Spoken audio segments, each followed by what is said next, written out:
Hello, I'm back, and I just thought you might find this quite interesting. The Leafcutters have decided to kind of make satellite nests, and this is a ball python setup. I've just taken a big hide out. It's actually a breeding setup. They've got two big hides in there.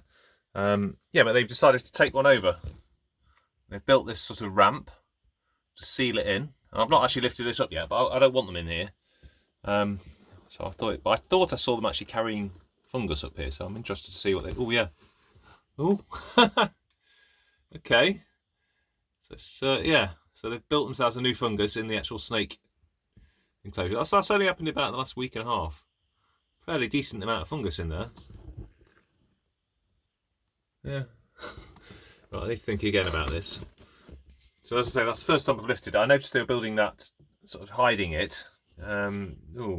Probably about 2 weeks ago actually that I saw they were doing that, and I thought, oh, here they go, because they've already tried to do it in this one down here. This is a big one, and the one underneath it as well. They like block off the holes, block off the entrance to these with all the small parts of this cocoa chip, and then they never actually got as far as actually moving fungus in. I saw them climbing up with the fungus, and the reason this has been happening is because ever since I got back from AntCon with this Outworld, I put it together like this, and their old feeding Outworld is now their rubbish.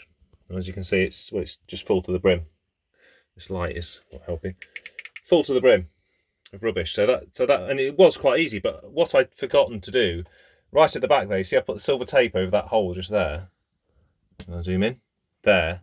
I've only just done that today. So for the last, I don't know how many months it was since AntCon, they've been sort of a bit free range in the garage. It's not really been too big a problem. The actual fungus, I should open this, shouldn't I? Yeah, so one of the reasons they're moving out and trying to find their new place is because the fungus is... Obviously, I've not opened this for months anyway, but yeah, there's just no more room for any more fungus in there, and so they've had to find somewhere else to go. Anyway, I decided I'd block that hole up properly, so I've just sort of ignored it, really. It's not caused any massive problems other than down here. I don't know if there's any fungus in these, because that didn't look like that. They've dug those out of those two tubs. And they have been taking leaves there, so they might be satellite nests as well. They were isopod colonies. There was 2 isopod colonies with a few cockroaches in there. But they wiped out one. I think they've probably wiped out the other by now. And the other was an old mealworm. And another was an old buffalo worm. But they've been in there and sort of had everything out there they wanted. So yeah, sort of interesting times with the Leafcutters. They've been, as I say, I found them over the other side of the garage. The other day I chopped down a pear tree and just shoved it there, thinking try and make it last, but they didn't. They just stripped it down really fast. That's a bit of bamboo, but they don't seem to like bamboo. Yeah, so we're in a bit of a pickle here. They need expansion desperately, so much so that they've sort of made their own in a few places around the garage. I've put this big twig in and taken those tops off, so they've got an easy way in, because they had this huge pile of leaves. They couldn't get through that tiny hole. It's a very small hole, but I can't get to that hole. I haven't got the little plug anyway. I don't know. It never came back from AntCon with me. I probably lost it on the way home. But it wasn't a problem for the first few months. It was just like, you know, the odd leafcutter walking around the garage. Anyway, they've had this huge backup of leaves, and I decided, right, I'll put this here. I'll put fresh barrier around there so they can get in. They'll get used to using those holes, and then I'm going to take that twig out once they're used to it, so they can come in. Hopefully, they'll start getting into there and not being able to get out again. That's my plan. And in the meantime, I need to get a whole new something that will fit in the back there. Ideally, would be perfect for them to put fungus in again. So I'm not actually sure what I'm going to do yet. I'm thinking about something like I don't know, like a 2-litre bottle or something like that might work. Anyway, that's them. The colonies down here, I've just decided I'm actually doing an update now. So is this Charlotte's or Matthew's? It's a bit messy. Where are they?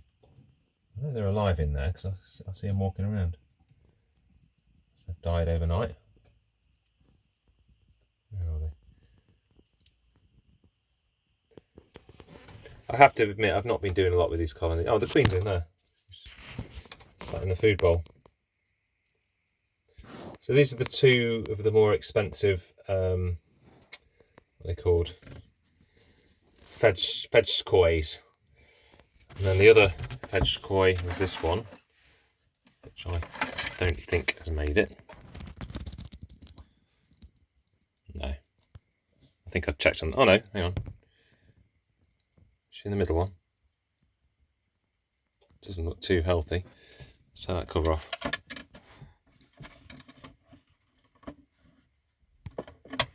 Yeah, the ants have just been. I admit I've not been putting much attention. There it goes. All right. I've not been putting as much attention as I should into them. Yeah, she's had it. I think I already knew that, to be honest. Just left it in there like that. And I think this one's had it as well.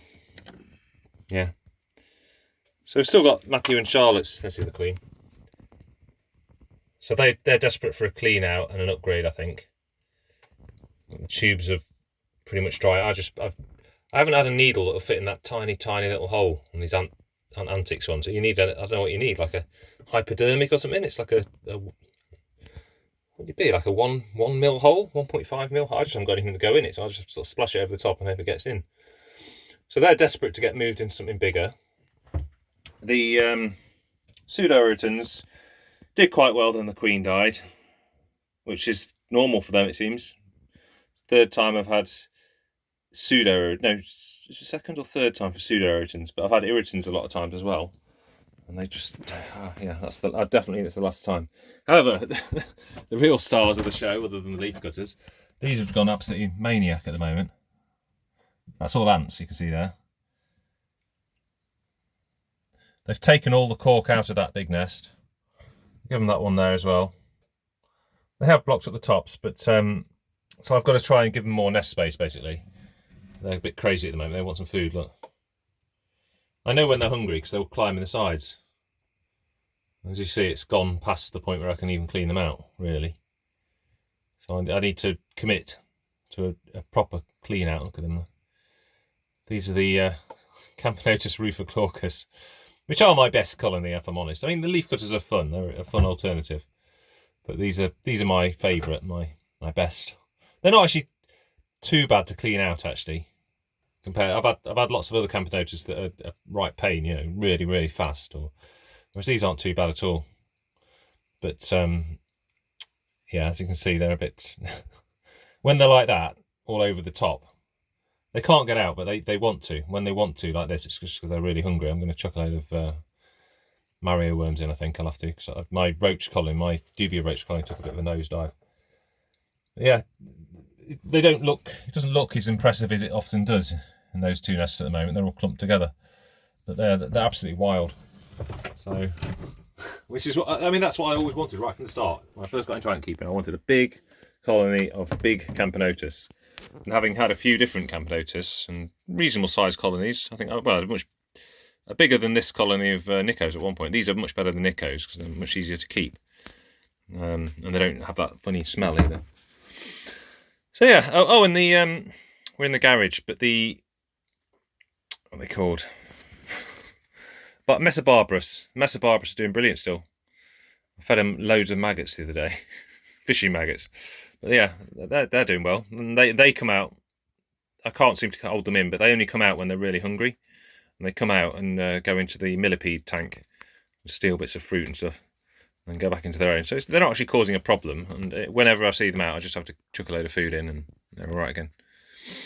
Yeah, but these guys are hungry. I can't seem to keep up with how hungry they are, to be honest. But, yeah. Anyway, that was it really. Just a quick show you what's going on with these. The main thing is I've had all these weird. There's one climbing up that colony thing there, one up the side there. Leafcutters just trying to take over the whole garage, it seems. So they desperately need somewhere else to put more fungus, and then I need to get back into control of just using this outworld thing as a feeding outworld. I found with like brambles, cut the leaves off the bramble, just chuck the leaves in. It makes it so much easier to clean them out. Well, I don't need to clean them out. If I just put the leaves in, don't put any stalks in, you can see what's there. That's about 2 months worth of stalks or 3 months worth of stalks there. So yeah, much easier than when I was sticking whole branches in and then having to try and fight off the ants afterwards. However, they gave up on me and decided to help themselves and take over the garage, take over the snake tanks. I've seen them. The snake can't go into that hide. I've seen them like nip at it. And yeah, so that's one of the reasons it's got to be sorted out. I can't leave them like that because that's for the snakes. Anyway, there we go. hope that's cleared up a few things. I'm in trouble with my leaf cutters.